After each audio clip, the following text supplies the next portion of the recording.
প্রিয় শিক্ষার্থীবৃন্দ, আশা করি সবাই ভালো আছেন।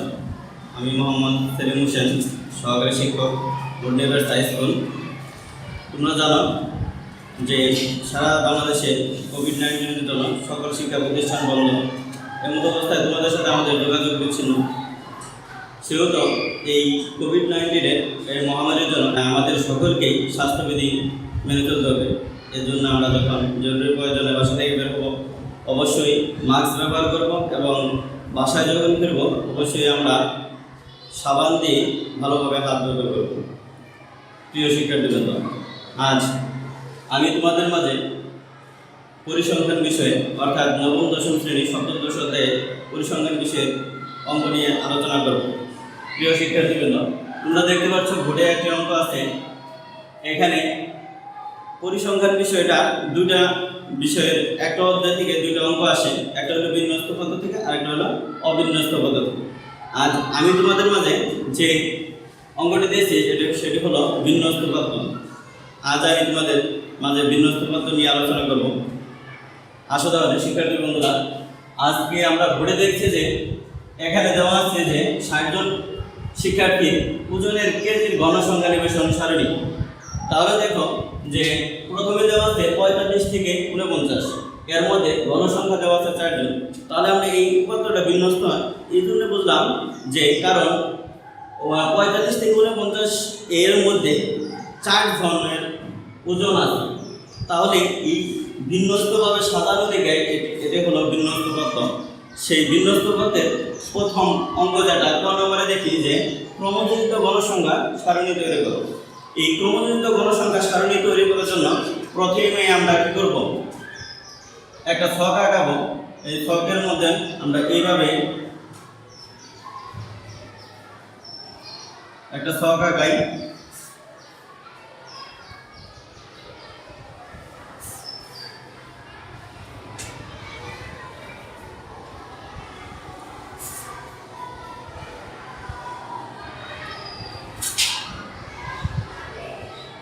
প্রথমে আমরা দেখব শ্রেণী ব্যক্তি।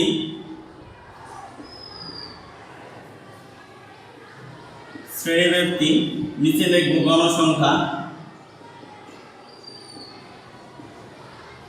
তারপরে লিখব যে ক্রমযোজিত গণসংখ্যা।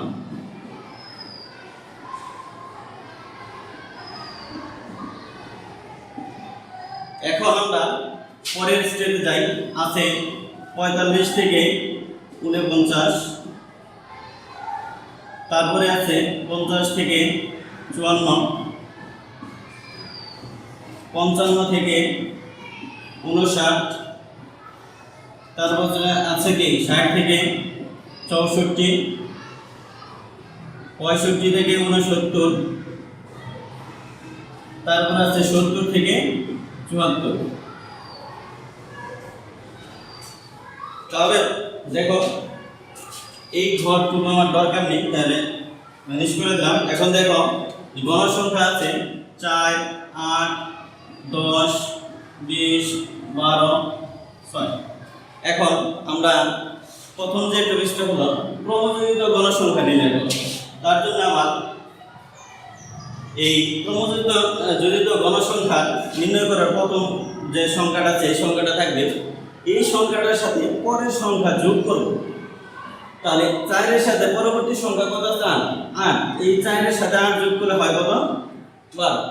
তারপরে এই ১২-এর সাথে আমি পরবর্তী সংখ্যা কত? ১০। ১০ যোগ করলে কত হবে? ২২। এরপরে দেখো যে ২২-এর সাথে আমি পরবর্তী সংখ্যা কত আছে? ২০। ২০ যোগ করলে কত হবে? ৪২। তারপরে দেখো এই ৪২-এর সাথে যদি আমি ১২ যোগ করি কত হবে? ৫৪। এই ৫৪-এর সাথে শেষের সংখ্যা আমার কত? ৬ যোগ করলে হবে ৬০। প্রিয় শিক্ষার্থী বন্ধুরা, মনে রাখবে যে আমার এই শেষ করে ক্রমযোজিত গণসংখ্যাটা হবে আমার কতজন শিক্ষার্থী আছে সেই শিক্ষার্থীর মোট শিক্ষার্থী পরিমাণটাই হবে ক্রমযোজিত গণসংখ্যার শেষের গড়। তাহলে এই যে শিক্ষার্থী বন্ধুরা দেখো আমি অতি সহজে কিন্তু এই সারণী তৈরি করে ফেললাম। তাহলে ক নাম্বার কিন্তু আমার এখানে শেষ। এরপরে আমরা আলোচনা করব খ নাম্বারে সংক্ষিপ্ত পদ্ধতির গড় নির্ণয় করা। তাহলে এই ছকটা আমার দরকার নেই। এখন আমি খ নম্বরের জন্য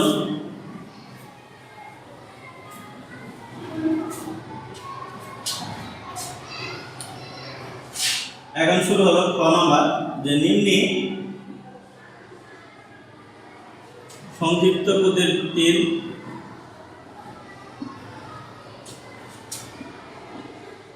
গড় সংক্ষিপ্ত পদ্ধতিতে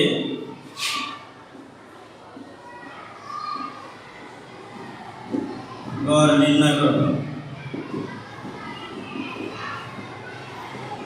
দেখো তাহলে এর জন্য আবার আমাকে কি করতে হবে, সব আঁকাতে হবে।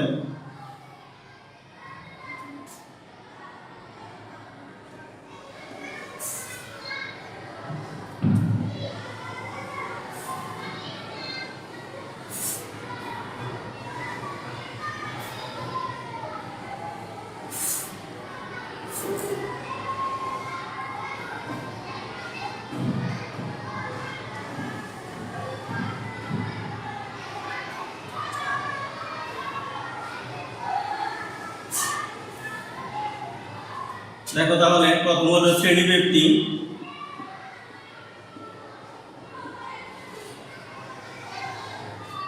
তারপরে হলো কি শ্রেণী মধ্যমান,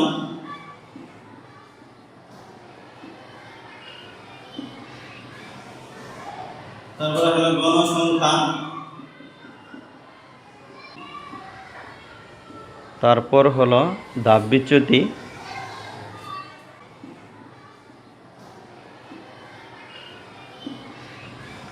তারপর হলো গণসংখ্যা গুণন ধাপ বিচ্যুতি।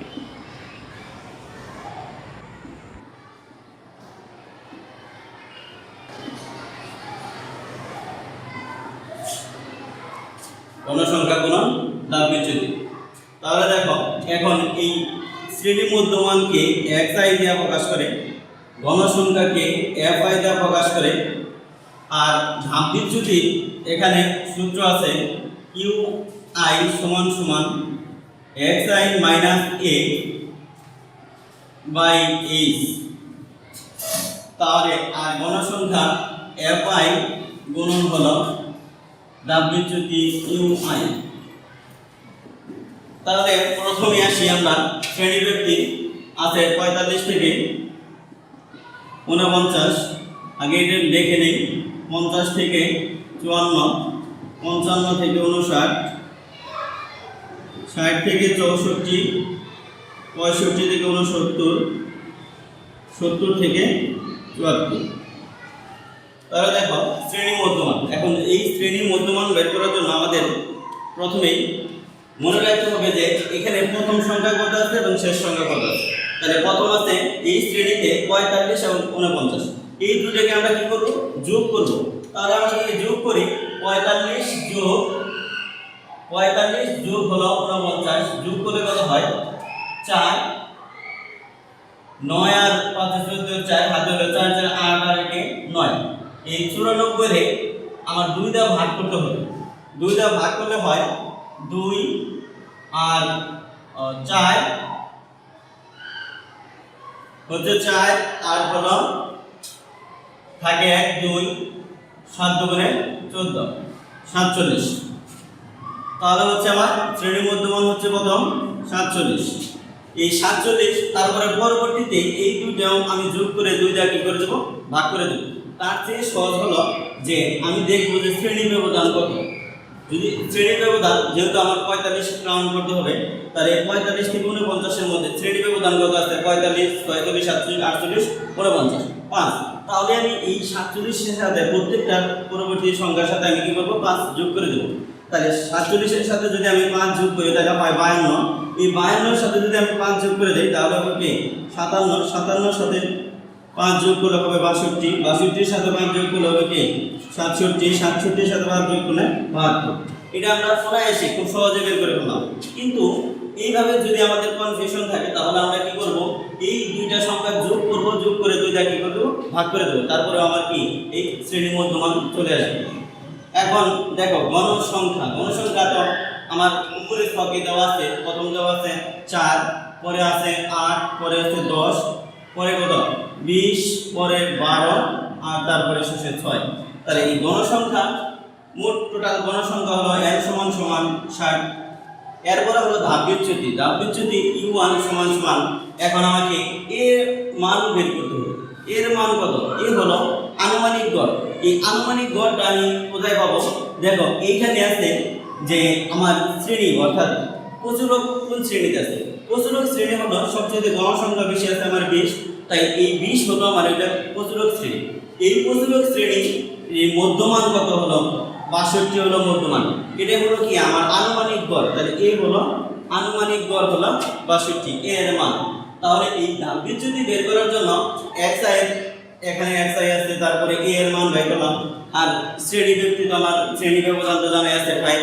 তাহলে এখন দেখো যে এটার জন্য আমাকে কি করতে হবে, যেমন u1 এর প্রথম মানটা বের করতে গেলে যে u1 এর মান বের করলাম, প্রথম হলো xi a/h, তাহলে xi এর প্রথম শ্রেণীর মধ্যমান কত আছে? 47। তাহলে 47 মাইনাস এর মান আছে কত? 62, তাহলে -62, আর শ্রেণী ব্যবধান হলো কত? 5। তাহলে এখান থেকে এটা বিয়োগ করি, কত থাকে? বিয়োগ করে থাকতেছে, যেহেতু ওটাকে বিয়োগ করতে হয়, তাহলে 62 বিয়োগ 47, তাহলে 7 আছে 12 হবে 5 হলে, হাতে হলো আমার 1 5 আছে 6 হবে 1 হলে, তাহলে কত থাকে? 15 মাইনাস এর 15, নিচে হলো 5, তাহলে 5টা যদি আমি ভাগ করে দেই তাহলে মাইনাসের কত আসে? 3। তাহলে প্রথম আসছে ধাপ বিচ্যুতি -3। এভাবে আমি বের করে নিতে পারি। তারপরে আরেকটা বের করার সহজ নিয়ম হলো যে আমার যদি এখানে থেকে যে সময় নাই কিন্তু আমি সহজে বুঝতে পারছি, তাহলে আমি কি করব? সরাসরি প্রচুরক শ্রেণীতে এইখানে আমি কি করব? 0 দিয়ে দেব। তারপরে 0 দিয়ে উপরে ডিগ্রি করব, মাইনাস বসাবো, আর নিচে ডিগ্রি করব প্লাস দেব। তাহলে এখানে -1 হবে, এখানে -2, তারপরে -3 অটোমেটিকলি আমরা বের করে দেখাইছি। এরপরে নিচে কি হবে? কি প্লাস, তাহলে এর প্লাস আর এর 1 প্লাস 2। এভাবে আমরা কি করতে পারি? অনায়াসে খুব সহজেই ধাপ বিচ্যুতি বের করে নিতে পারি। আর যদি আমার এইভাবে বসাতে একটু কনফিউশন থাকে, তাহলে আমি কি করবো? একটা একটা করে এইভাবে সূত্র প্রয়োগ করে আমি বের করে দেখাবো কিভাবে আমি ধাপ বিচ্যুতি বের করতে পারি। এরপরে আসো আমরা এই গড়টায় যাই। এখানে আছে গণসংখ্যা গুণন ধাপ বিচ্যুতি। তাহলে গণসংখ্যা আছে এই শ্রেণীতে আমার 4, আর এখানে আছে ধাপ বিচ্যুতি হলো 3। তাহলে এই গণসংখ্যা গুণন কি? ধাপ বিচ্যুতি। তাহলে এই গণসংখ্যা দিয়ে আমি ধাপ বিচ্যুতিরে গুণ করলে, তাহলে মাইনাস আছে, আগে মাইনাস বসাই নিই, তারপরে 3টা যদি 4 এর গুণ, অর্থাৎ এই 3টা আমি 4 এর গুণ করলে হবে কত? 12, 3 4 12। এই 2টা যদি 8 এর গুণ করি তাহলে হবে 8 2 মানে 16। তাহলে 1টা যদি আমি 10 এর গুণ করি তাহলে 10, 10 একে 10। তারপরে 0টা আমি যারে গুণ করি না কেন সব সংখ্যা কি হবে? 0 হবে, তাহলে এখানে হবে 0। তারপরে 1টা যদি আমি 12 এর গুণ করি তাহলে কত হবে? 12। আর এখানে 2টা যদি 6 এর গুণ করি তাহলে হবে 6 2 মানে 12। তাহলে আমি অনায়াসে কি করলাম? এই গড়টা সম্পূর্ণ করলাম। এখন আমার এখানে হলো যে এইখানে আমি লিখব যে summation of F I U I, অর্থাৎ summation of F I U I. এখানে আমি কি করব? ও যোগ করে দেব। যেহেতু মাইনাসের আছে 12 16 10 আর প্লাসের আছে 12 আর 12, তাহলে আমি এটি যদি যোগ করি মাইনাসের দিক, তাহলে 10 16 আর 12 এটা 28, 28 আর 10 এ 38। তাহলে মাইনাসের হলো 38 আর প্লাসের হলো কত? 24। তাহলে প্লাসের 24 হলে আমি যদি দুটো থেকে বাদ দিই তাহলে 4 1 14 থাকে, তাহলে মাইনাসের কত? 14। তাহলে আমরা এই সবটা আমার ক্লিয়ার হয়েছে যে সামেশন অফ এফ আই আর ইউ আই সমান সমান হলো -14। এখন আমরা গড় নির্ণয় করব। তাহলে আমি এই সবটা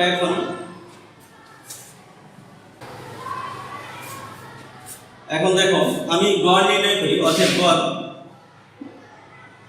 x ডট সমান সমান a plus summation of F I U I by n গুণন h।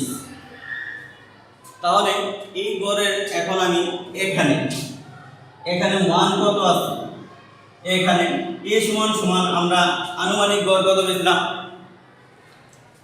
62। আনুমানিক গড় পেয়েছি 62। এরপরে summation of F I U I পেলাম -14। n পাই এ পাইলাম, এই summation of F I U I পাইলাম, এরপরে n সমান সমান কত আছে, n সমান সমান 60, যেহেতু 60 জন শিক্ষার্থীর কথা বলা হয়েছিল, আর এইটা হলো শ্রেণী ব্যবধান। কত শ্রেণী ব্যবধান আছে, 5, তাহলে এখানে আমি 5 নিলাম।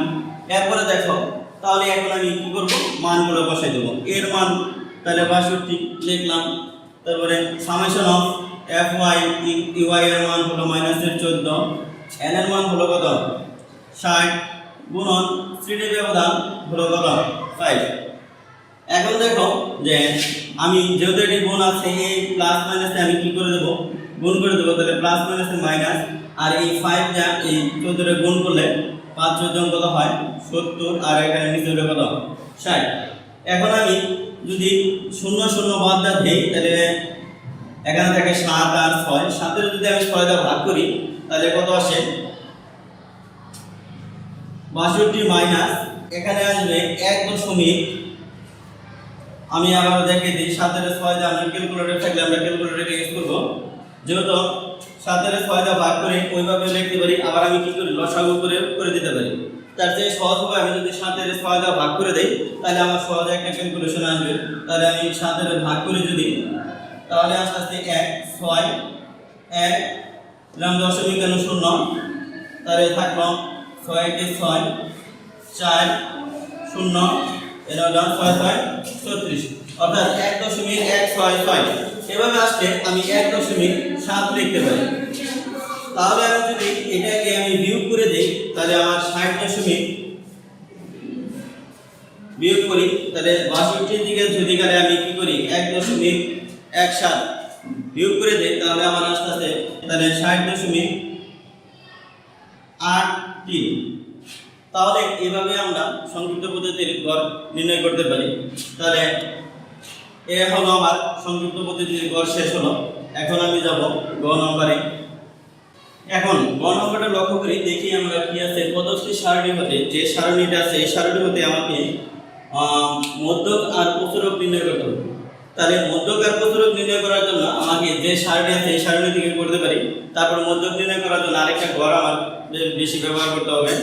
তার জন্য আমি কি করব, আবার গ নম্বরের জন্য, অর্থাৎ মধ্যক নির্ণয়ের সারণী, মধ্যক ও প্রচুরক নির্ণয়ের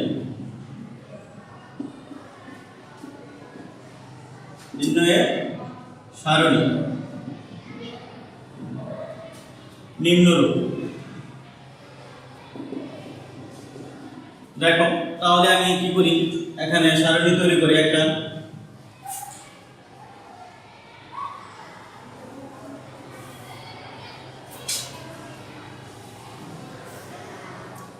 প্রথমে শ্রেণীব্যক্তি, গণসংখ্যা, ক্রমযোজিত গণসংখ্যা।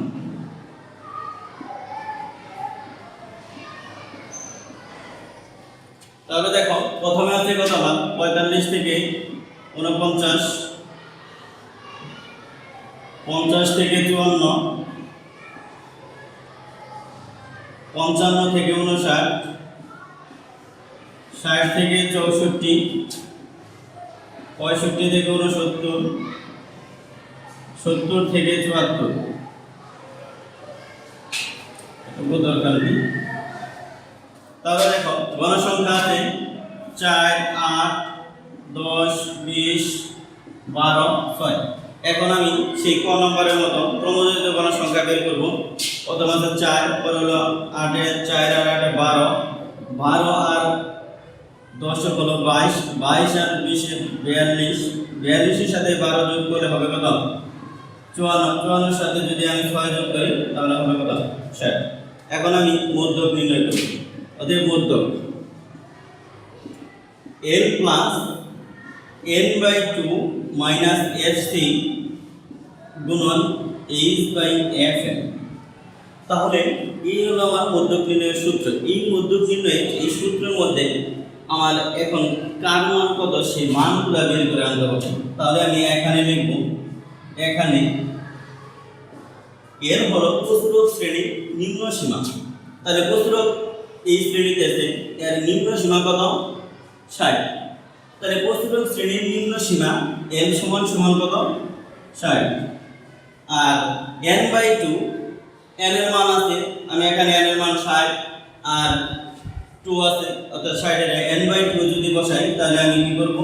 n এর মান 60 আর 2 এর ভাগ করলে হয় কত? 30। তাহলে দেখো n/2 এর মান আমরা fc হলো প্রস্তুরক শ্রেণীর যে গণসংখ্যা আছে তার পূর্ববর্তী শ্রেণীর যোজিত গণসংখ্যা। অর্থাৎ তাহলে প্রস্তুরক শ্রেণীর গণসংখ্যা হলো 20, তার পূর্ববর্তী শ্রেণীর যোজিত গণসংখ্যা মানে তার আগের শ্রেণীর যোজিত গণসংখ্যা যদি হয় তাহলে সেটা হবে কত? 22। কারণ তার আগের শ্রেণী, তাহলে 20 এই শ্রেণীর, তার আগের শ্রেণী হলো 22 ক্রমযোজিত গণসংখ্যা। তাহলে fc হলো কত? 22। তারপরে হলো fm, হলো ওই প্রস্তুরক শ্রেণীর গণসংখ্যা।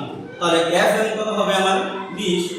fm সমান হলো 20 আর h এর মান জানা আছে আমার, h এর মান কত? 5 শ্রেণী ব্যবধান। তাহলে দেখো এটা আমি এখানেও মান করে দিতে পারি, এটা হলো fm, এটা হলো কি fc। তাহলে দেখো এইভাবে যদি আমরা এইখানে মানগুলা যদি আমি নির্দেশ করতে পারি, দেখাই দিতে পারি, তাহলে আমি কি অতি সহজেই এই মানগুলা বের করতে পারি। তাহলে দেখো এর মান আমি বসাই, এর মান হলো 60 যোগ n/2 এর মান হলো 30 মাইনাস fc এর মান হলো কত? fc এর মান 22।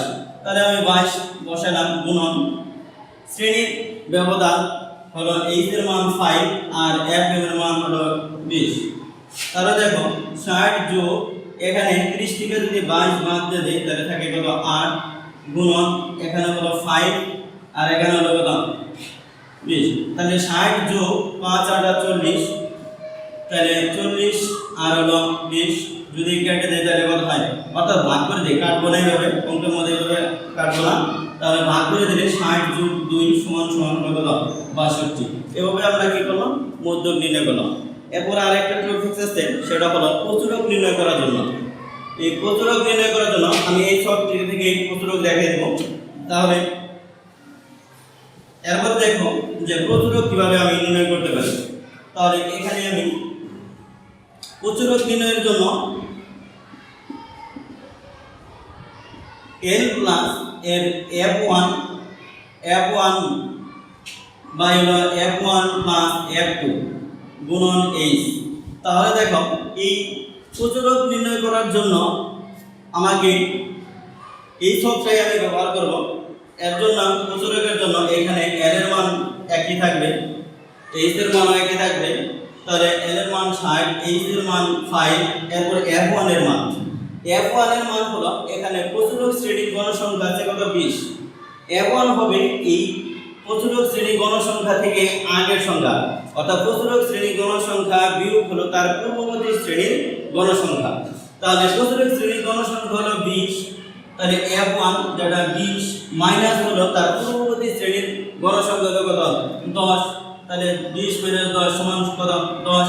আর f2 হলো প্রচুরক শ্রেণীর গণসংখ্যা মাইনাস হলো তার পরবর্তী শ্রেণীর গণসংখ্যা। তাহলে 20 মাইনাস কত? 12 সমান কত? 8। তাহলে আমরা এটা পেলাম। এখন দেখি 60 যোগ f1 এর মান হলো কত? 10 আর 10 যোগ 8 গুণন হলো 5। তাহলে দেখো এখন 60 যোগ এখানে হলো 10 আর এখানে 18। তাহলে দেখো এখন গুণন কত? 5। তাহলে 60 যোগ এখানে 5 10 50, 50 এর যদি আমি কি করি 18 দিয়ে ভাগ করে দেই তাহলে কত আসে? 2.78 সমান তাহলে 62.78। তাহলে প্রচুরক নির্ণয় করলাম। তাহলে প্রিয় শিক্ষার্থীবৃন্দ, আশা করি তোমরা আমার এই অঙ্কটি বুঝতে পারছো। তারপরে আবারও সকলকে আমি ধন্যবাদ জানিয়ে আমার ক্লাস শেষ করছি। আসসালামু আলাইকুম।